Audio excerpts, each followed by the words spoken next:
Selamat siang semuanya. Nama saya Muhammad Fadlan Nur Fahmi. Saya dari Universitas Budi Luhur, Jakarta. Berikut info selengkapnya. Penyaluran bantuan sosial dari pemerintah pusat kepada masyarakat di masa pandemi COVID-19 rawan disalahgunakan untuk kepentingan politik. Contoh kasus, penempelan stiker Bupati Klaten, Jawa Tengah Sri Mulyani di kemasan hand sanitizer bantuan dari Kemensos. Ari Junaidi, seorang pengamat politik, menjelaskan kepercayaan pemerintah pusat disalahgunakan oleh pihak tertentu dan terkesan ada pembohongan publik terhadap warga yang menerimanya.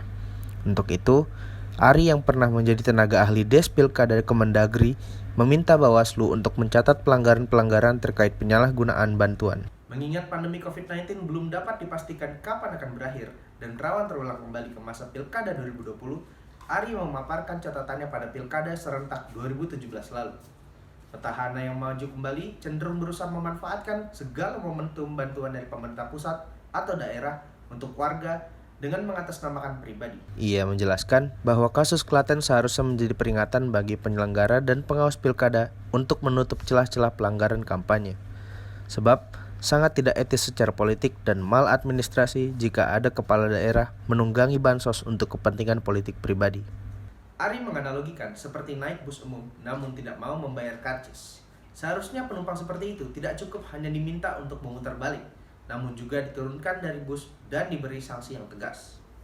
Pandemi kayak gini masa kampanye saya rasa kurang etis gitulah. Mungkin dunia bilang ini tahun politik atau akan ada pilkada dikait-kaitkan, tapi secara pribadi bahwa saya berbuat untuk rakyat saya berusaha memberikan yang terbaik, tapi di sisi lain ada yang tentunya kekeliruan atau memanfaatkan momen ini.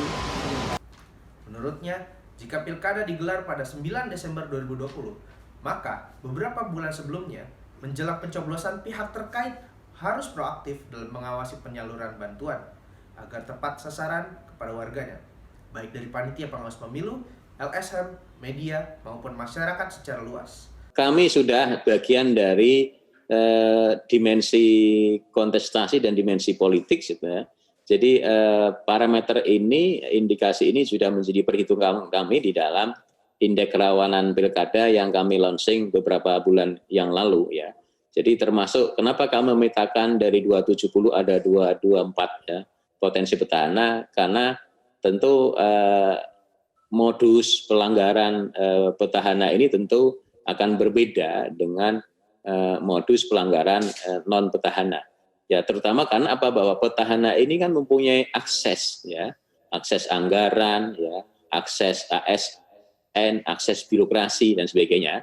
Inilah saya kira yang kami petakan agar tidak terjadi potensi-potensi pelanggaran tadi yang kategorinya adalah penyalahgunaan kewenangan ketika menjadi petahana.